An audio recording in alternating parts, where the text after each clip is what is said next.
Sidi Diouf man la Sidi Diouf di wax ci turu collectif Aquatech Dégage yu arrondissement bu Lambaye bi yëpp version wolof. Le 23 bi passé muy mardi le sous-préfet de Lambaye dafa jël une décision administrative à travers un arrêté préfectoral di notifier à tous les collectifs de l'arrondissement pour que kenn bañatee teg sa tànk ci site ya ak réseau yi nga xam ne ñoo nekk ci forage bi mu defee loolu ba pare wëlbatiku ci article bi mujj ne mu ngi charger le commandant de la brigade de gendarmerie de Bambey pour que mu exécuter quand même l'arrêté ci kaw loolu ci lañ convoqué toutes les personnes morales yi nga xam ne ñoo jiite les différents collectifs mais en même temps les comités provisoires de gestion tey ci altine ji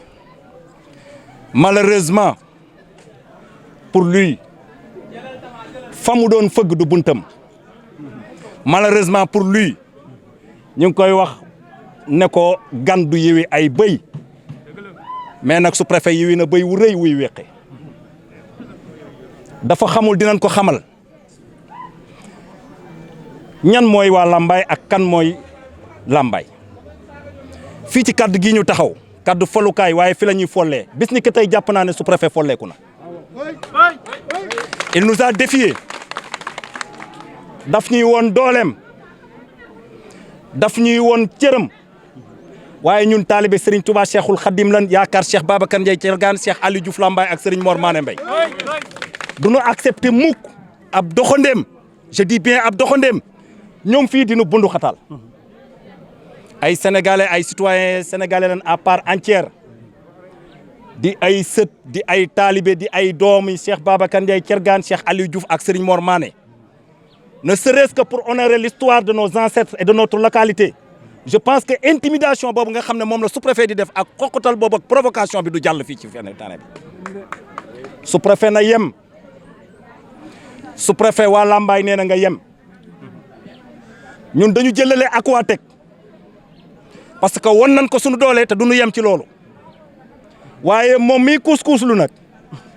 di wane ne moom actionnaire la biir Aquatech c'est le principal allié actuellement de Aquatech dinañ ko won ne ko le préfet de Bambey ñi ma wut a signé arrêté bi dinañ ko won ne ko le gouverneur de la région de Diourbel ñi ma wut a signé arrêté bi yooyu dinañ ko won ne le ministre de l'intérieur lui-même encore moins le ministre de l'hydraulique ni encore le président de la République bokki Lambaye naqar ak tiis la ñu am waaye nan dalal suñu xel bu ñu fàttalikoo histoire fii ci Bambey ci aloom jullikaay en 1912 fi la tubaab yi préparé woon boo demee fa la ñuy jullee ba léegi bisu eet pour def fa Serigne Touba Cheikhul Khadim sous résidence surveillée mais bu tubaab yi jàngatee xool mbir mi xool ko ba xoolaat ko dañ ne il y a 3 de ces lieutenants situés à 7 kilomètres de Bambey ci Lambaye muy Cheikh Babacar Ndiaye Thiergane Cheikh Aliou Diouf Lambaye ak Serigne Mor Mané seen mboole seen gëm-gëm seen bëgg Serigne Touba buñ ko defee fii ci Bambey dina ñëw délivrer moo tax ba tubaab ba ne da koy jëlee Bambey yóbbu ko Diourbel fa lañ ko def résidence surveillée 1912 ba 1927 ba mu làqoo njàmbarte googee jëf joojee te sunu mag yu tedd yooyee ba léegi jógul fii mi ngi fii ci Lambaye sous-préfet xamal loolu boo demee ci dëkk xamuloo da ngay laajte waaye malheureusement pour lui il veut se racheter encore parce que daf ne dafa nekk dans une zone de sanction dafa def ay njaaxum ñu andi ko fi pour mu bëgg a wone encore ses supérieurs que ne vraiment moom taxaw na ware du fii lay jàll ci kaw population yi comme ça arrêtez population manipulation bi du jàll sous-préfet manipulation yi du jàll intimidation yi du jàll xoqatal beeg yooyu ñun faale wuñu ko dinañ wàcce ay kaamil ci lu gaaw a gaaw nga may nu te loolu mooy jàmm ji na nga xam ne pétition bi nu commencé di lancer fépp fu doomu Sénégal Lambaye nekk ci réew mi ak bitim réew dinañ fexe ba nga jot ci signé ko pour nga abal ñu defe naa ne ku fekkewul fa ñuy séddalee wala fa ñuy tibbaatee doo taxaw yor sa bool ba naan joxal diw wala jox la moom du fekke bu Aquatech li ñuy fa c'est fini jeex na ce sous-préfet là c'est fini dem na ba pare dem na ba pare dem na ba pare dem na ba pare dem na ba pare sous-préfet defe naa ne daf nu relancer waat ci combat bi nu nekk Lambaye naam état joxoon na ko gëdd waaye démb la ko gën a jox gëdd démb les renseignements généraux les sous-préfets yi mas a jaar Lambaye les amis tout le monde woo nañ sous-préfet bi pour mu dellu ginnaaw parce que xam nañ ne njaaxum dina am kon nag convocation bi naam dañ leen koy nungul ñu ne ay travaux lañ am ba dàq ko waaye dàquñu ko dañoo ruux dañoo yoolee dañoo daw ñoom nag mën nañoo daw ñoom mën nañoo daw waaye ñun mënuñu ko ndax ay gor lañu fu ñu faslanteeg suñuy mbokk ak suñuy mbokki taalibe dañ ciy dem ba jeex sous-préfet ñi ngi lay wax ne la Lambaye boo fi bëggee ak nekk ak jàmm nekk fi ak jàmm waaye boo fi bëggee leneen it am ko ba doyal sëkk asalaamaaleykum wa rahmatullah jërëjëf.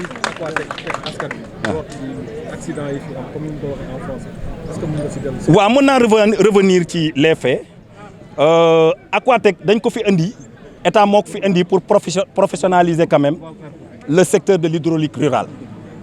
xam nga Sénégal dafa am ñaari hydraulique urbaine ak périurbaine ak hydraulique rurale nag dañu def benn réforme boo xam ne dañ ko jébbal ay concessionnaires malheureusement Aquatech nga xam ne c'est un opérateur défaillant la région de Diourbel et de Thiès tombé ci opérateur boobu ba mu fi ñëwee depuis 2018 ba léegi naanatuñu fóotatuñu sangootuñu askan bi nekk ci ay jafe-jafe di topp guddi di dem ci teen yi ñii di takki sareet ba di ci loru ci kaw noonu ci la am xale yoo xam ne rooti nañ ba ñëw sareet ba daanu ci seen kaw ba kenn ka doxe ca gaañu am na xale yoo xam ne rooti nañ ba ñëw sareet ba daanu ci seen kaw ñu jëlee ci ay damm-damm ak ay gaañu am na jigéen joo xam ne daf doon root goj bi laxas baaram bi mu doxe ca dagg am na jigéen boo xam ne dafa yenu paanam bay jug këram donc daanu AVC doxe na ci maanaam am laago am na ci jigéen joo xam ne su ma koy wax sama xol dafa jeex mi ngi dëkk ci njëwriñ nekk soxna ci ñun yendoo naa root ba bët set ëmbum nekk moom dong ak këram de moo yàlla moom ko loolu metti na te taxul Aquatech benn yoon bu mu fi jaaree ni siggi leen di gale Aquatech amul benn yoon bu mu fi jaaree nu nekk ci màggalu Cheikh Mbaye Thiergane wala Cheikh Aliou Diouf Lambaye mu andi benn mbuusu ndox nee ne noo leen ko baaxeen kenn mësu koo gis muy waxtaan ak acteurs yi kenn mësu koo gis muy dox mbokk Aquatech daal li ko intéressé mooy comme la Diop waxan ne oto la buy daw moom du geestu li ko fi andi mooy wut xaalis te ñoom dañuy wut xaalis mais dinañ ko wax ne pouvoir d'achat bu monde rural bi attanul ponkal yoo xam ne xamuñu fu nu xiifee ñu ñëw bëgg a jël sunu alal duñ ko nangu tey duñ ko nangu ëllëg Aquatech nanu abal na dem sous-préfet na dem. sous-préfet boobu accusation yi ndax da ngeen koy teg ci yoon. mais dinañ ko teg ci yoon parce que gënuñu dëkk ci réew mi il a parlé de détails dafa wax ci ay détails ci arrêté bi